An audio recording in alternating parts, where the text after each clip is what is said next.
Welcome back to the Gentleman's Gazette. Today's video is all about monk strap shoes. We discuss the single monk strap as well as the double monk strap, boots. We talk about the history, how to wear them, what to do, what not to do, and anything else you need to know.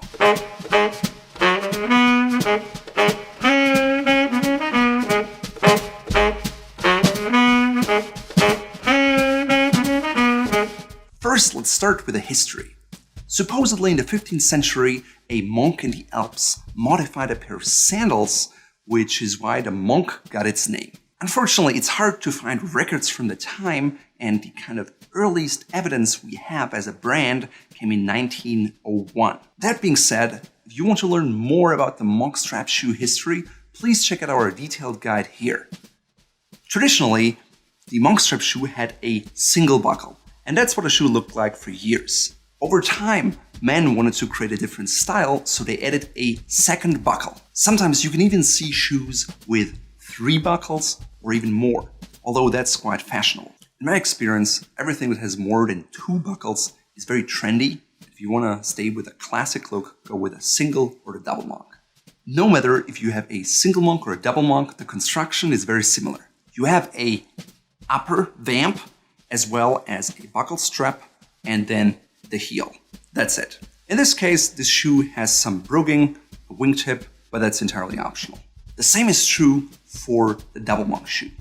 The only difference can be that the buckles and the straps can be in different positions, either here or there. The spacing between the buckles can be different, and the angles and the style can be different.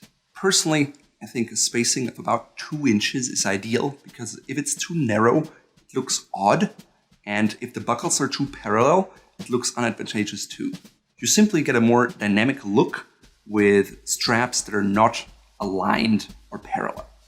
Most monk strap shoes have a little part of an elastic right behind here because it's a very inflexible shoe and you still have to get in and out of it. Naturally, not all feet are alike, and therefore you can find certain holes in the strap to adjust it to your foot. For a single monk strap, that's basically the only adjustment you can make, and therefore it's more difficult to fit them right. Because you have 2 adjustable straps on a double monk, it's in theory easier to get the fit right, though in practice it doesn't make that much of a difference. It's just important that you try on the shoe and make sure it's as close as possible, otherwise it will be an uncomfortable shoe that you don't end up wearing. In terms of buckle designs, you find all kinds of shapes. Thicker square ones, rectangular, round, half round, octagonal, hexagonal, you name it, and it will probably exist. Off the rack, these buckles are usually made of brass and then either plated with chrome or palladium or left with a natural patina, which is actually quite attractive. If you go bespoke, sometimes they'll also use sterling silver or even solid gold, which makes the shoe much more expensive, but it's usually a collaboration with a goldsmith, and it allows you to get a very unique buckle design. Ideally, you want to match the metal color of your monk strap buckle to your tie bar, your cufflinks, or your rings, although it's not always possible and you shouldn't stress out about it. In terms of materials, of course, classic plain calf leather is the #1 choice. It's easy to take care of, you can get a nice patina, and it's quite robust. In terms of colors, I would suggest you start with something in the dark brown range or maybe something reddish burgundy because it's versatile and you can wear it with many outfits. Once you've mastered dark brown and reddish brown, you can think about other colors such as tan. On top of that, a dark brown suede monk strap can be very good for a casual and business casual wardrobe. Personally, I don't have one because I have many other suede shoes, but if I wouldn't have them, I would probably invest in a dark brown suede monk strap. A black monk strap shoe is only recommended if you wear a lot of grays and charcoals. Otherwise, I'd really suggest you stick with brown or burgundy. Of course, once you've got these colors covered, you can play a little more and get a spectator monk strap either with linen or with leather, or you can even use tweed. Basically, the possibilities are endless. Another somewhat popular style for monk strap shoes is exotic leather, such as alligator and lizard. If you go that route, make sure you get a matte alligator leather or lizard, because it looks much more sophisticated and the shiny finish looks rather cheap, and it's definitely something you want to avoid.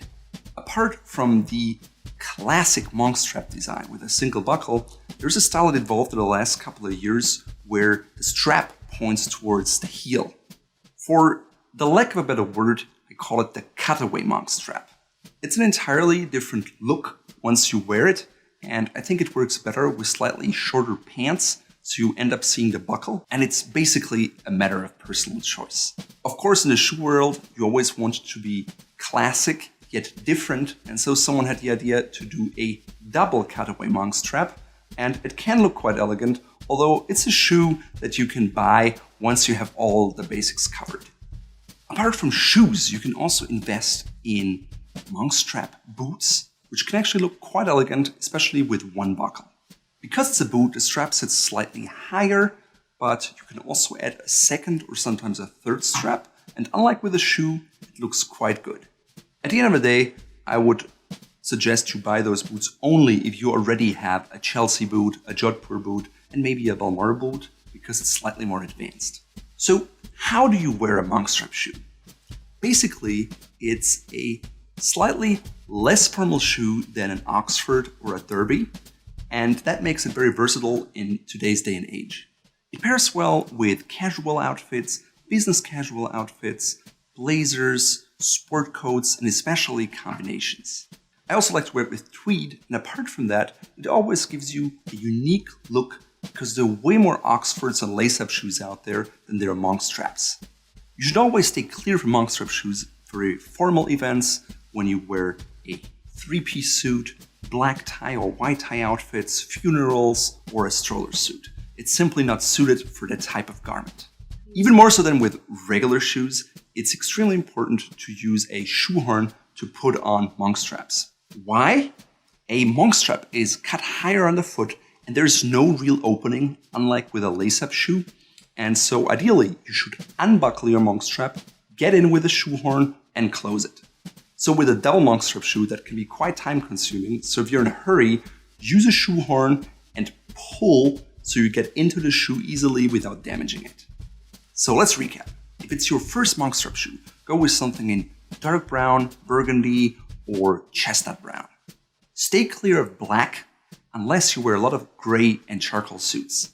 Buy shoes before boots and start with calf leather and then move to suede. If you want to be particularly nonchalant, you can actually leave one buckle unbuckled when you wear it, and it gives you that sprezzatura flair that you usually see at PT Uomo. Because the monk strap is a little more casual in its nature, it's a perfect shoe to pair with unusual socks, either striped, dotted, or patterned and in different colors. Also make sure not to wear it in formal attire and always use a shoehorn when you put them on. If you're in need of a shoehorn, head over to our shop where we have like a 25-inch, 15-inch, and travel size version, so you can have a shoehorn with you wherever you are. If you enjoyed this video, please subscribe to our channel, and for more details, nice pictures on how to combine monk straps, and inspiration, please head over to our full-fledged guide here.